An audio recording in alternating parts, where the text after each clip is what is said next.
के साथ विश्वासघात कर रहे हैं, उनके पीठ में छुरा मारने का काम कर रहे हैं। इसलिए किसान भाइयों, साथियों और दोस्तों, इस आंदोलन को छोटा मत होने देना। इस आंदोलन की गति को हर दिन बढ़ाने का काम कीजिए। हम लोग आपके साथ खड़े हैं। देश के प्रधानमंत्री को भी मैं इस मामले में पत्र लिखूंगा, प्रदेश के मुख्यमंत्री को भी लिखूंगा और देश के कृषि मंत्री को भी लिखूंगा। आपके डीएम से भी पूछूंगा कि अगर तुमने लिखकर दिया है तो मुआवजा क्यों नहीं दिया जा रहा है। लेकिन इसके साथ साथ याद कर लेना, ये इतने बेशर्म हैं। आजकल एक कहावत है कि बच्चे भी अगर नहीं रोते तो माँ दूध नहीं पिलाती। आपको जोर जोर से आवाज लगाने के लिए तैयार रहना पड़ेगा। इतनी जोर से आवाज लगाओ मिलकर कि ये गूंगे बहरे लोग जो बैठे हैं वो आपकी आवाज को सुन सके। और पूरे देश के किसानों ने जगह जगह आंदोलन किया, और अगर यहाँ मीडिया के लोग खड़े होंगे तो मेरी बात बुरा मत मानना। इस देश के मीडिया को दीपिका पादुकोण से मतलब है, इस देश के मीडिया को कंगना रनावत से मतलब है, इस देश के मीडिया को सुशांत सिंह राजपूत से मतलब है। लेकिन जो हजारों किसान भूखमरी के कारण मर रहा है उसके बारे में एक लाइन शर्म आती है तुम्हें? पूरे देश के अंदर आंदोलन हुआ, सड़कों पे कल किसान निकले, पंजाब के अंदर निकले, हरियाणा के अंदर निकले, उत्तर प्रदेश में निकले, कर्नाटक में निकले, गुजरात में निकले, केरल में निकले, हिंदुस्तान के हर हिस्से में आंदोलन हुआ। लेकिन आप क्या चला रहे हो? दीपिका पादुकोण, कंगना रनावत, रिया चक्रवर्ती, अरे निकलो, इस देश के चौथे स्तंभ हो। तुम्हारे पेट में भी रोटी इन्हीं किसानों की बदौलत पहुंची। और मैंने देश की संसद में कहा था कि प्रधानमंत्री जी किसी अहंकार में मत रहना। चाय पिलाने आ गए थे दूसरे दिन जब मैं धरने पर बैठा था। बोले साहब चाय पी लीजिए, उप सभापति जी का दिल बहुत बड़ा हो गया, वो आपको चाय पिलाने आए हैं। मैंने कहा मैं चाय की लड़ाई नहीं लड़ रहा हूँ, किसानों के चावल के दाम की लड़ाई लड़ रहा हूँ। चाय की लड़ाई मैं नहीं लड़ रहा। किसान को उसके फसल का दाम चाहिए, मैं इस बात की लड़ाई लड़ रहा। और मैंने आदर पूर्वक उनकी चाय वापस कर दी। चाय पिलाकर बेवकूफ बनाने का धंधा बंद कीजिए मोदी जी। 6 साल हो गया आपने किसानों को ठगने का काम। क्या वादा किया था आपने 2014 में? किसानों से रैलियां कर करके पूरे देश में वादा किया था C2 के ऊपर फसल का 50% मुनाफा दिया जाएगा। गलत तो नहीं कह रहा हूँ? C2 यानी फसल की लागत मूल्य के ऊपर 50% मुनाफा दिया जाएगा। यही तो स्वामीनाथन आयोग की रिपोर्ट है। गलत तो नहीं कह रहा हूँ? आज तक मिली क्या आपको स्वामीनाथन आयोग की रिपोर्ट? मिल गया क्या फसल के ऊपर 50% दाम?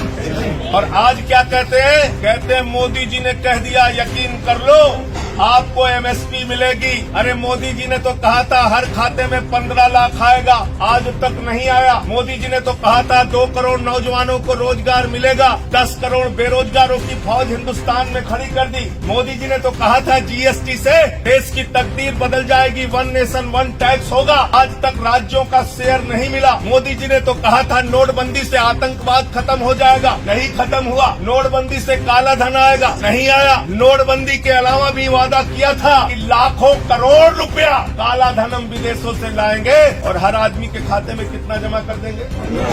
सबको याद है, कोई भूला नहीं। कुछ मिला क्या?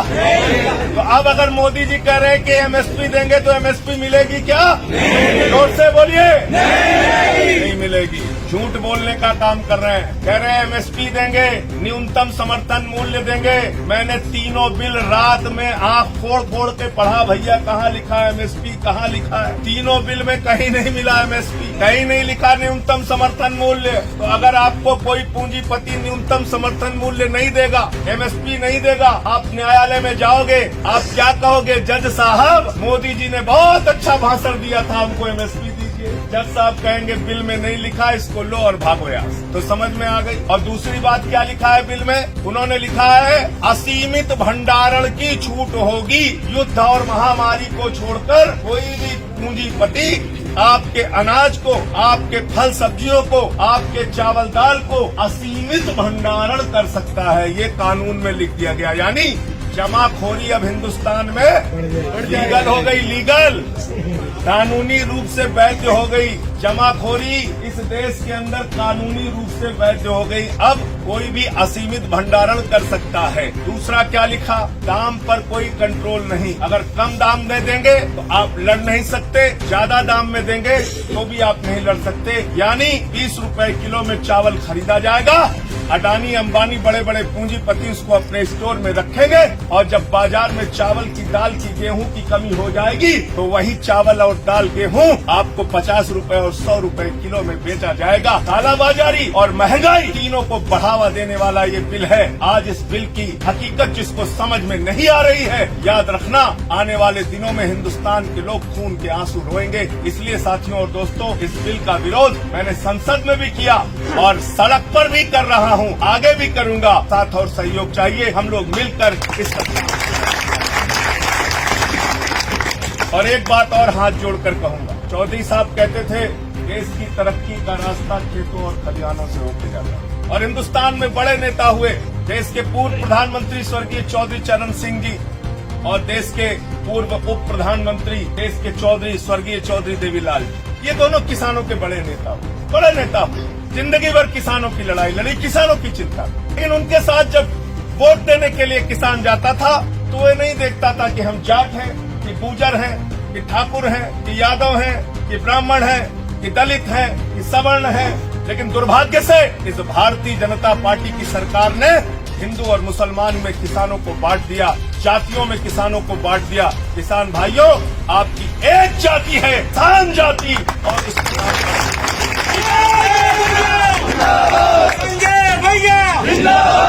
कोई अगला पिछड़ा दलित सवर्ण हिंदू मुसलमान नहीं, किसान हमारी जाति है। जो किसानों के हक में काम करेगा वो देश की सत्ता पर राज करेगा, किसानों के हक में काम नहीं करेगा उसका कालर पकड़ के हम सत्ता से नीचे फेंकने का काम करेंगे।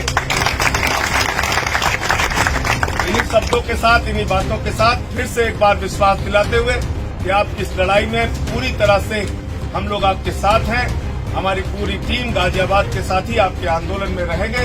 इसको जहां पर राष्ट्रीय स्तर पे, प्रदेश के स्तर पे उठाने की जरूरत है, मैं हमेशा आपके साथ रहूंगा। बहुत बहुत शुक्रिया, बहुत बहुत धन्यवाद। किसान एकता, किसान एकता।